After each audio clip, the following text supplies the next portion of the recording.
नशीनों उठ बैठो, वो वक्त करीबा पहुंचा है, जब तख्त गिराए जाएंगे, जब ताज उछाले जाएंगे। है ठाठ नशीनों उठ बैठो, वो वक्त करीबा पहुंचा है, जब तख्त गिराए जाएंगे, जब ताज उछाले जाएंगे। अब टूट गिरेंगी जंजीरें, अब जिंदानों की खैर नहीं, जो दरिया झूम के उठे हैं तिनको से निकाले जाएंगे। अब टूट गिरेंगी जंजीरें, अब जिंदानों की खैर नहीं, जो दरिया झूम के उठे हैं तिनको से निकाले जाएंगे। दरबार वतन में जब एक दिन सब जाने वाले जाएंगे, कुछ अपनी सजा को पहुंचेंगे, कुछ अपनी सजा ले जाएंगे।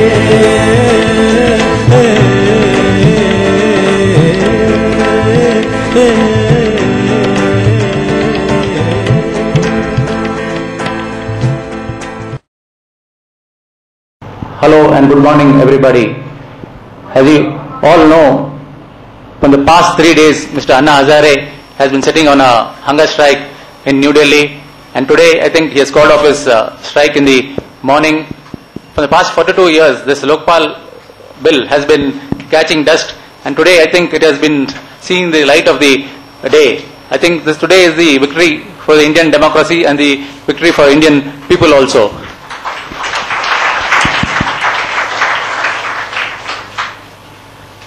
Amidst us, we have our own Lokayukta Justice N. Santhosh Hegde, who has been instrumental in giving a new leash of life to the Lokayukta and also to the Lokpal bill. Sir, we have been very proud, and also we have been very confident that you will be very instrumental in passing this Lokpal bill and helpful to the people of this country.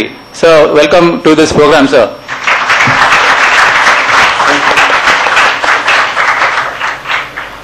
My friends, you can also directly quench your curiosity by directly interacting with Mr. Santhosh and Santhosh Hegde by asking him questions on one-to-one basis. ಪ್ರಶ್ನೆಗಳನ್ನು ನೇರವಾಗಿ English ಮತ್ತು ಕನ್ನಡದಲ್ಲಿ ಕೂಡ ಕೇಳಬಹುದು. Starting, I would like to quote a quote from Winston Churchill, who, with our trust with destination, he predicted, "Power will go to the hands of rascals, rogues, and freebooters. All Indian leaders will be of lower caliber and men of straw. They will have sweet tongue and silly hearts. They will fight among themselves for power, and India will be lost in squabbles." Sir? Well, I suppose I must disagree with Mr. Winston Churchill that all Indians are not what he has said. There are very many Indians who are out of power, who are in power also, who are men of great integrity and not men of straw at all.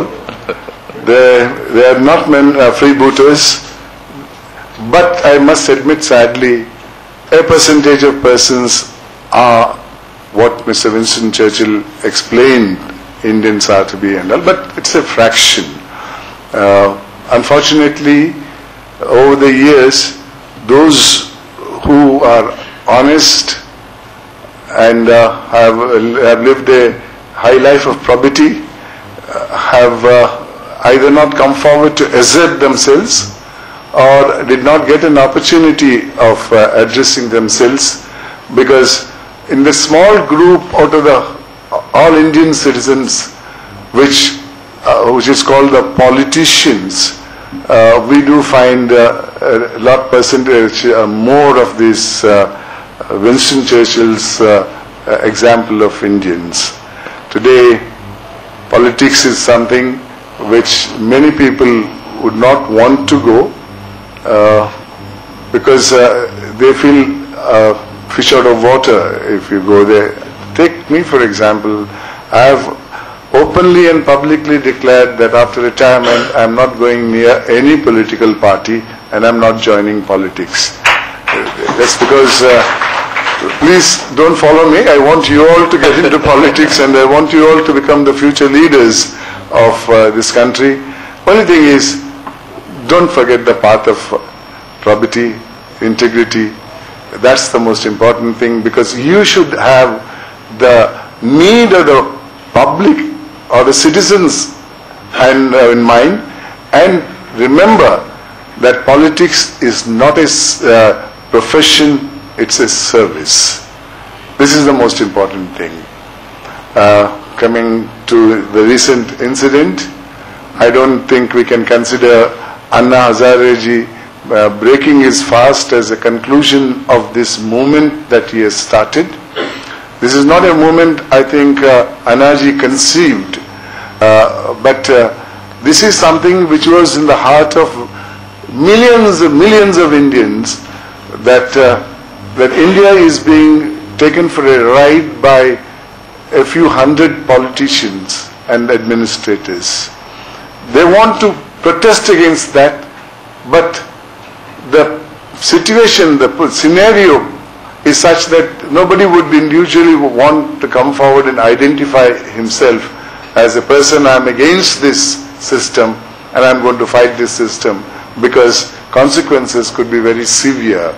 In that context, there was a lull in the fight against corruption. Annaji came forward realizing the feelings of the people, and he stood forward and said, I am going to lead. I am going to lead a satyagraha, a non-violent one. And those of you who think similarly as I do, come and join me. And you should have seen the last, it's not the third day or it's the fifth day as a matter of fact.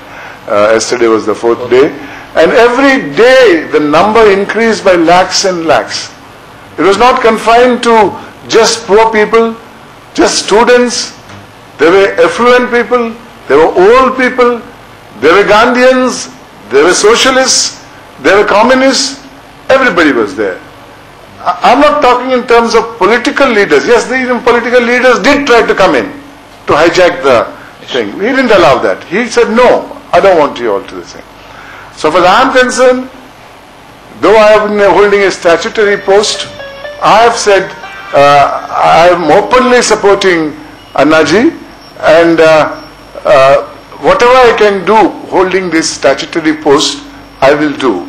It's not that I want to cling on to this statutory post. I would have rather preferred to quit that and join Annaji's movement. But I have got 3 months left, and at this point of time to leave a post which we have done a lot of work, and a lot of work remains to be done. Many reports have to be submitted. I thought my support to Annaji in whatever manner which my duty permits, I will do, and I have done it. I have helped in a small way in drafting this bill. I wouldn't claim the whole credit or debit of this one myself. I have also, on an invitation from the National Advisory Council, gone and supported that part of the bill which I contributed to, and those were, in my opinion, was legal, and I have done that. I have not been to the place where the dharna is taking place, either in Bangalore or in Delhi. But certainly, I think Annaji has done a great job in bringing people together. And my message to this, all those people who have actively participated, and those who could not actively participate but they share the views against corruption, is battle is not over. Battle has just begun. One step has been able to climb one step, and that is the government has now yielded that they will listen to the views of the representatives of the civil society. I am very sad to say that one of the cabinet ministers is reported to have been said that if civil society members are going to be represented in the committee, the ministers will not come because they will not negotiate with the members of the civil society. I cannot understand this ego problem of these ministers. Who do they think they are? Do they think that the members of the civil society are untouchables? Or are they somebody who have come from the heaven? No, they have come from the earth after begging all the voters to give them vote. And today they have the audacity, if what is stated is true. the audacity to tell that we will not deal with the members. If it is the members of the civil society, we will send bureaucrats. Frankly speaking, I think I would rather have the bureaucrats, because these ministers do not know ABCD of law. They may claim to be a law minister, but we all know how much the law minister has practiced law. Therefore, first let them realize that they are people's servants, public servants. Let them come forward to negotiate, keeping in mind the fact that you are not the boss of the public, you are the servant of the public. That's the first thing. They got to change their attitude with the thing. Well, now that they have agreed, there's going to be a committee with the chairman and the co-chairman, and 5 members from each side, the civil society side as well as from the governmental side, and the committee will discuss that. And as I mentioned, this is not going to be the end. I have got my own apprehensions that the government may not agree to many suggestions which the Jan Lokpal bill has made.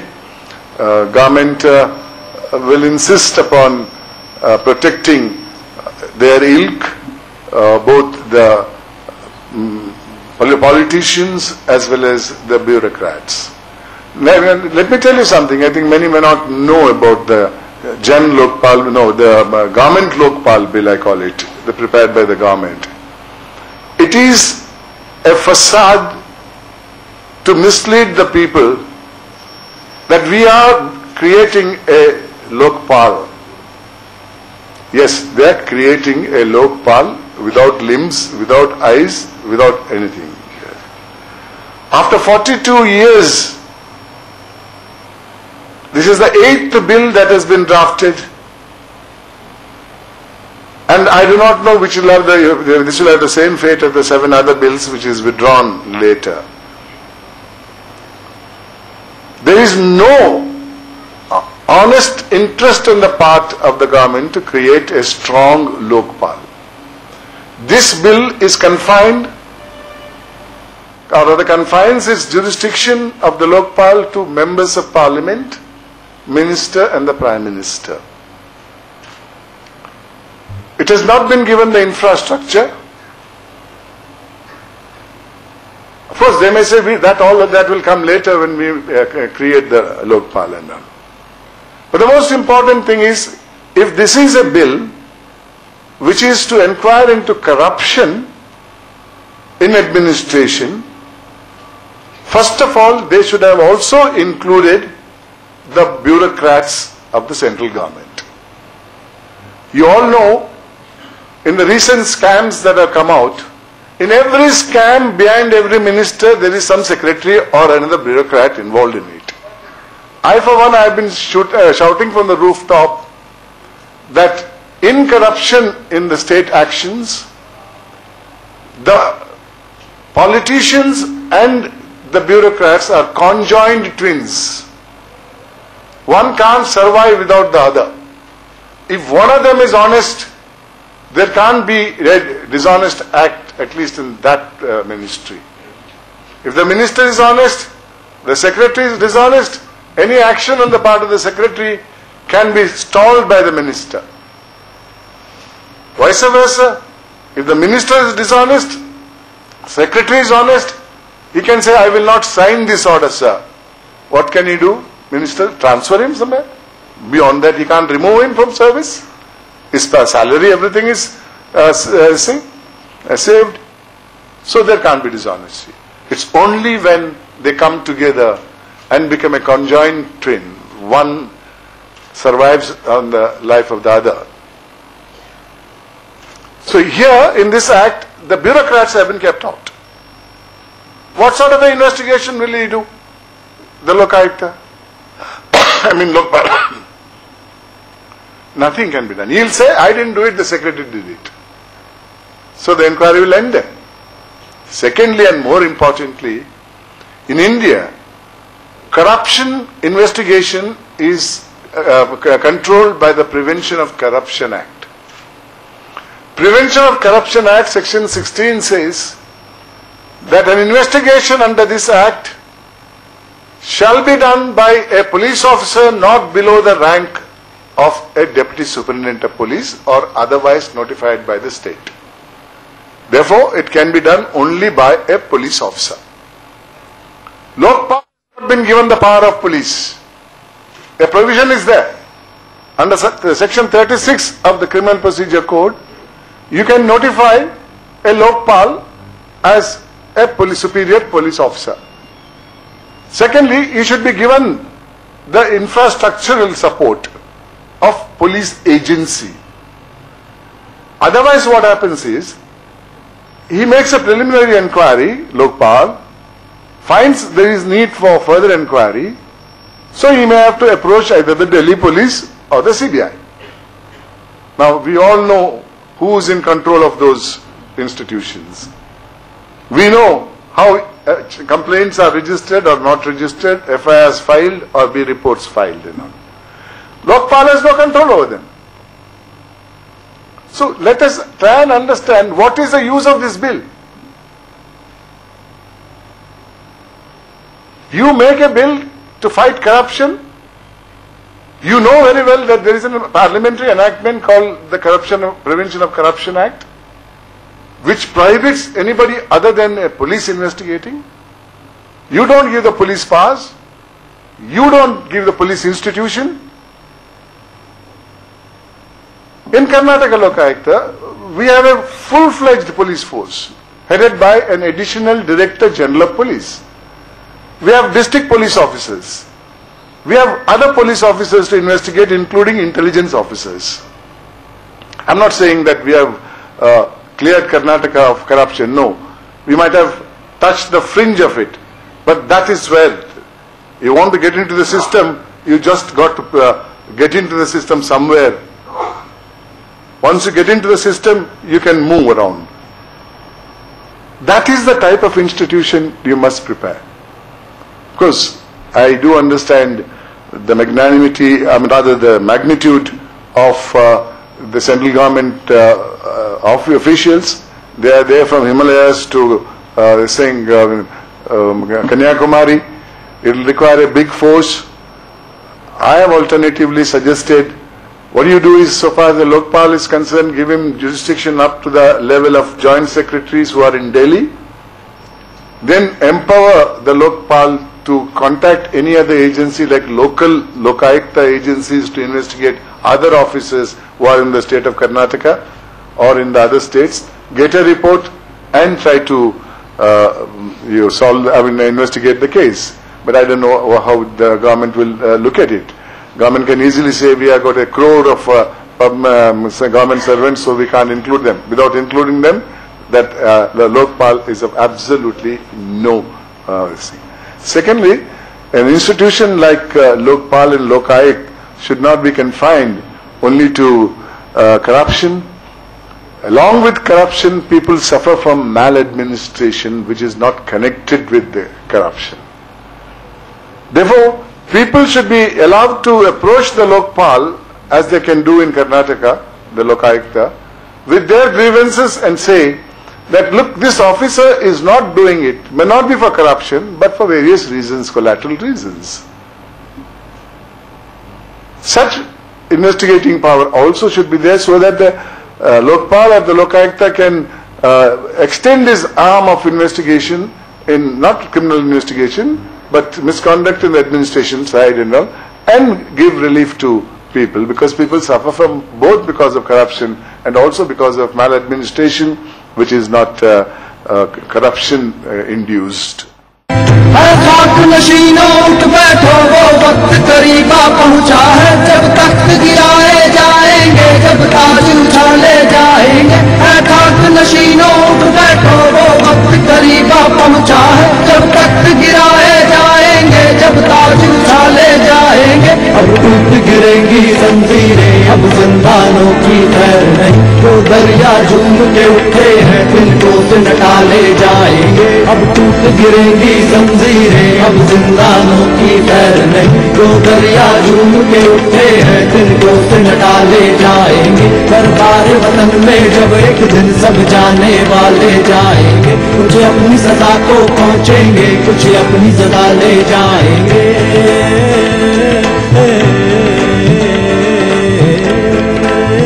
Hey